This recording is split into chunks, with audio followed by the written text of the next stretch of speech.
Hyper-V, or more specifically virtualization, is such an amazing technology that it's highly likely that all of you guys listening to these videos are going to be using it in your companies, and it's going to bring along with it its own set of challenges. Now, since Hyper-V is going to be relied upon more and more as time goes by, it's important that you take time to secure Hyper-V as much as you can.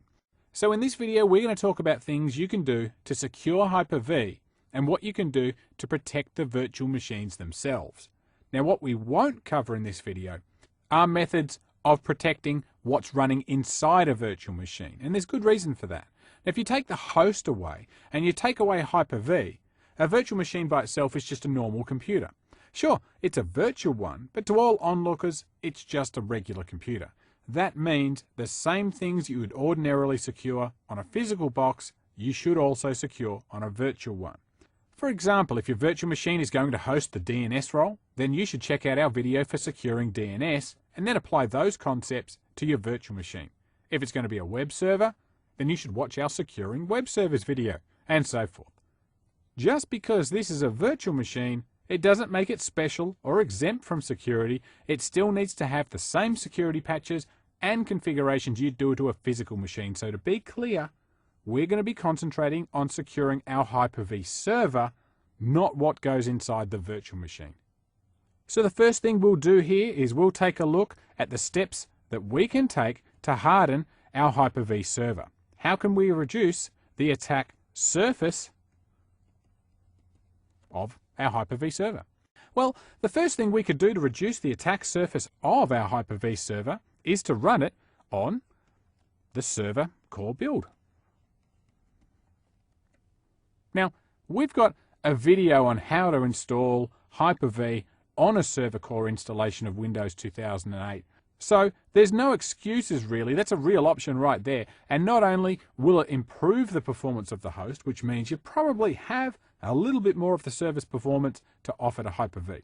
But since there's less services and such running on a server core build, arguably it's more secure. Now, once you've decided whether to go with a server core build or a regular Windows 2008 GUI version of the operating system, the next step is to decide which virtual machines are going to be installed on which Hyper-V server.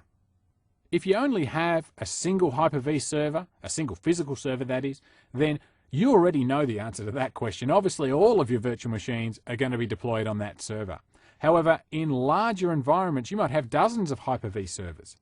Now, if that sounds like your organization, then you should not only think about placing specific virtual machines that have performance requirements on specific Hyper-V servers, but when you have, for example, two really heavy-duty database servers on the same Hyper-V server, it's probably not going to offer great performance. So you'd plan around that and separate them wherever possible. Now, with that same thought process in mind, you should also plan for grouping together virtual machines that share a similar level of trust or have similar security requirements. So let's say you have a database and that contains highly sensitive information, then would you want to put that on the same server with, say, a web server that has public access? Probably not. So rather than just blindly creating new virtual machines on your Hyper-V servers, for better security, you should plan on grouping together virtual machines that require similar levels of security as your first priority, and then group by performance requirements second. Now, the next step in securing your Hyper-V servers is to lock down access to Hyper-V to only the administrators that should be accessing it. So for those administrators that do require some sort of access to those machines, then you should just delegate permissions to them and only give them the permissions they need, rather than just a blanket permission to the whole server. But firstly, in order to manage Hyper-V in its default configuration, you will need to be a member of the local administrators group on the Hyper-V server. Of course, if you're a member of the local administrators group on your Hyper-V server, then you pretty much have access to do anything on that server, and that's probably offering too many permissions in some cases. So to further restrict your Hyper-V administrators, a better option is to let certain administrators have local administrator access, but for your Hyper-V administrators, which could be a different set of administrators, then you should consider delegating permissions to these guys. Now, it doesn't even have to be administrators' permissions really, since Hyper-V is one of those technologies whereby you might have regular users that need access to a virtual machine to test software or for project work or things like that. In that case, you might want to let these guys create and manage their own virtual machines, but you certainly don't want them to have administrator level access to the whole Hyper-V server. So let's see how we can give our administrators access without totally breaking our security. So here we are, we're on our Hyper-V server, so we're going to go and click on Start, and we'll type in azman, azman.msc, and we'll hit Enter, and that's going to fire up the Authorization Manager console. Now, if you haven't used the Authorization Manager console before, what it is, it's a way of setting up role-based permissions for certain applications that support it, which of course Hyper-V does. Now obviously you can see straight away that we've been given what looks to be an error message here telling us that we don't have any authorization stores selected. So we need to right click on Authorization Manager and we'll choose to open an authorization store. Now we've got three choices here. We could use Active Directory, an XML file, or a SQL server. We'll need to choose the XML file, which is the default, and we'll click Browse. In fact, I won't click Browse this time, I'll type it in. So the path is our C drive, Program Data, and that's a hidden folder. So if you're looking for it, you can't find it, you will need to type that in manually. Microsoft, Windows, Hyper-V, and then we'll need to choose a file called the initial store.xml. And then we'll click OK. Now on the left hand side we're going to expand Hyper-V services, and if we select Role Assignments, you'll notice here on the right that we only have the administrator role listed. So what we can do here if we like is to add users or groups to this role, and that's going to give those people local administrator rights to this server, probably giving them more power than they need, but you can do that here if you like. Now our other and probably our preferred option is to expand definitions and choose role definitions. And again, you'll see here that we've only got the administrator's role defined. Now I'm not going to touch that, but instead I'm going to right click and choose to create a new role definition. So what I'm going to do here is I'm going to create a limited administrator role for our Hyper-V server here. So I'm just going to call this role limited. Of course, you can call it what you like. We can enter in an optional description if we like. And down in the bottom section of this window, we'll need to define what tasks people who have this role can perform within Hyper-V. So we'll click Add, and then we'll go to the Operations tab. And from this list here, if we expand this out a little bit, you can see a whole bunch of different operations within Hyper-V that we can assign to this role. So we could run through this list and we could choose exactly what we'd like people to be able to do. So right at the top, we could choose to allow input to a virtual machine. We can allow output from a virtual machine. A bit further down, we can allow users to create virtual machines. We've got virtual switches here, and so on. All right, so let's say we want to allow people in this group to be able to create a virtual machine. So we'll check that box. And also, let's say we'll allow these guys to start and stop virtual machines as well. In fact, let's just give them the ability to start a virtual machine. All right, so now we'll click OK. We'll click OK again, and there's our role.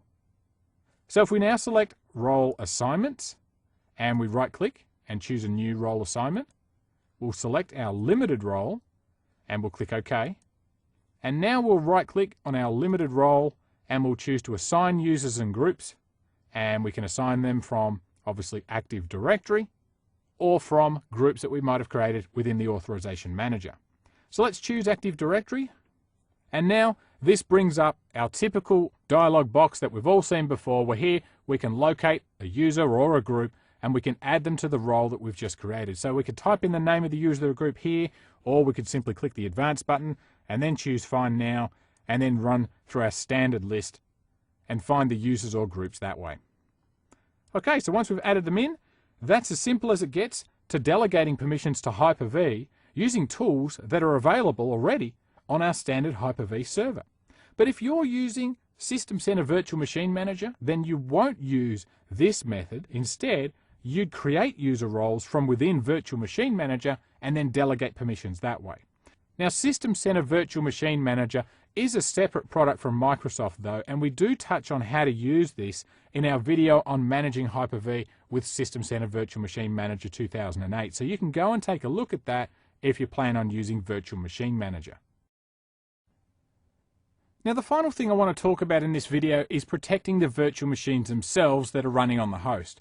You see, virtual machines are really just a couple of files and folders, really. That's all they are. So it stands to reason that there is one method of protecting these virtual machines, and that's to use regular file system security methods like file permissions. And you can lock them down that way. Now, that also goes for other files like the snapshots and the virtual machine configuration files as well. In fact, this is a great method of controlling access to specific virtual machines when you have multiple administrators. Now, we already saw how we could use the Authorization Manager to control role definitions, but we could also use the old faithful access control list to allow or restrict access to the virtual machine files themselves. Now, another thing we could do to secure our Hyper-V files and data is to encrypt them using BitLocker. Now, BitLocker obviously is only supported on the host Hyper-V machine, not inside the actual virtual machine. Now, if you want to use BitLocker, then your Hyper-V server, you should get one that has a TPM chip on it. And although most new motherboards do have a TPM chip, older motherboards don't, so that might govern your choice there. So if you are in the position to be able to purchase some new hardware, I'd put that on the top of your list. A motherboard with a TPM or Trusted Platform Module chip. Now, another thing you should do when implementing Hyper-V into a secure environment is to enable auditing. And then audit access to your virtual machines, because if people are trying to access your machines, you'll probably want to know about it. So even though we do have other videos that discuss auditing, let's see how we can enable auditing for our virtual machines. Okay, well, we're back here on our Hyper-V server, so firstly we'll need to enable auditing of file system objects. So we'll go and click on Start, and we'll open up a command prompt, and we'll type in audit pol /get/category : and an asterisk, and we'll hit enter. And this is going to return all of the various auditing options we have along with their current settings. So if we scroll up this output a little bit, and what we're looking for is this object access heading. Here we can see we've got our file system object, and it's currently set to no auditing. So we'll need to enable that first. So let's scroll back down again, and we'll type in audit pol. This time we're going to set something, and we're going to set a subcategory. And that subcategory is going to be called file system. That's file system. And let's enable that for both successes, and let's also enable it for failures. Alright, well, we'll hit enter, and if I've spelled it all correctly, we can see that the command was successful. So let's use our up arrow key again, and we'll issue our same get category command. And this time, if we scroll up, what we should be seeing is our file system object is now auditing successes and failures. Now we'll need to choose what actions we'd like to audit. So this time we're going to click on Start, and we'll open up Computer. We'll go to our C drive, since my virtual machine files are here inside my VM folder. So we're going to right click on that folder, and you can substitute this VM folder for your own folder, of course. We'll select Properties. We'll choose the Security tab, followed by the Advanced button, and then the Auditing tab. And now we'll click the Edit button down the bottom here, and then we'll click Add. There's a lot of button presses here. And in here, we're going to type in the name of a user, or more likely a group, that we want to audit. Now, what I'm going to do is I'm just going to type in auth here, and we'll click Check Names. And that's going to fill in the authenticated users group here. So for my purposes in my lab, I'm going to audit access from any authenticated user. Probably wouldn't be doing that in a heavily used production environment, but nonetheless, here for my lab, that's fine, so we're going to click OK. All right, now here we're able to choose what actions we want to audit. And that auditing process is going to lead to a log of these things happening on our system. So if somebody tries to access our VM folder, do we want to log that? If they try to delete something, shall we log that? Well, if they want to create a new file or folder, or they change a file or folder, do we want to log those things? Just remember that with auditing, you could log so much information that it just ends up slowing things down. Or you could log so little that it doesn't give you the full picture of what's been happening. So whilst I certainly wouldn't be recommending that you turn everything on, if you're actively on the case trying to track down someone you suspect of wrongdoing, you've got a lot of options here. So for this lab though, I'm just going to turn on list folder read data, and we'll do that for both successes and failures. And if you're not up with auditing, the difference between a success and a failure is that when a user tries, in this case, to list the contents of a folder or read some data, if they're allowed to do it, then that would constitute a successful attempt. And of course, we'd only be logging that if we check this successful box. Now, a failure would be them being denied access. So either way, by checking both of these, we're going to log it and their attempt will be captured in our log. So we need to click OK quite a few times here. OK, OK, OK, and that was 4 by my count. All right, now let's double click on our VM folder now that auditing has been enabled, and the act of simply opening up that folder should be enough to trigger an audit log. So we'll go and click on Start, we'll choose the administrative tools, and we'll fire up our event viewer. Okay, now we'll expand Windows logs, and we'll select the security log, and we're looking for an event of 4663, and you can see we've got quite a few already. And it's this 4663 event that'll tell me if someone has attempted to access our VM folder. So if we open up the top event here, we can see that an attempt was made to access an object, and that object is the VM folder. So who was it? It was me, logged on as the administrator's account. So right there, we've got an easy way to track who's trying to access our Hyper-V files. Now, before we wrap up this video, there's a final point I'd like to make. Of course, any proactive administrators, people like you guys listening to this video, you'd already be patching your servers and your desktops for that matter to ensure that they're as secure as possible. But what about your virtual machines? Remember, your virtual machines, they need to be included in your patching and your update plans, and I'm sure you'd already thought about that. But more importantly, have you thought about how you plan on updating your virtual machines that are switched off?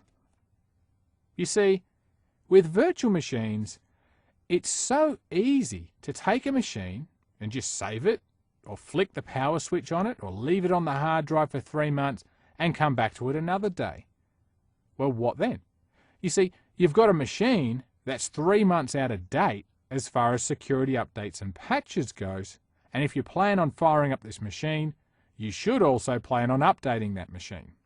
So, there's a couple of options that we have here. Do you use Windows Software Update Services? Maybe you're using NAP to enforce health policies on your server. Whatever you do, realize that an unpatched machine is a risk, and it's a very real scenario to have these unpatched machines lying around dormant, presenting risks whenever they're going to be switched on. Now, if you happen to be using Virtual Machine Manager, and that's 2007 or 2008, then you can use a tool from Microsoft called the Offline Virtual Machine Servicing Tool. But for this to work, it requires, first of all, you need a copy of Virtual Machine Manager, and you'll also need a copy of Windows Software Update Services with Service Pack 1, or you're going to need System Center Configuration Manager 2007. So what this tool does, it's quite smart. It wakes up the dormant virtual machine and it creates a job to trigger its updates. And these updates is going to get from your normal updating solutions, such as Windows Software Update Services. Now, once the virtual machine has been updated, the tool will then shut it down so it can remain dormant again until the next update cycle is required. Now, this method will ensure that you do have up-to-date virtual machines, even if you aren't actively using those machines, but it does require a bit of work and there is a fair bit of software involved. So if you have that infrastructure there, you might want to take a look. So in this video, we've talked about securing Hyper-V. Obviously, security is important, especially with your Hyper-V server, since there's so many machines that depend on the host server and the host Hyper-V application. If an attacker gains access to all the files on your host, then they've potentially gained access to many other servers as well, since they'll have access to the VHD files that make up the virtual machine. Now that in itself should be warning enough to take the security of your Hyper-V machine seriously. So we hope you've enjoyed this video and would like to thank you for watching.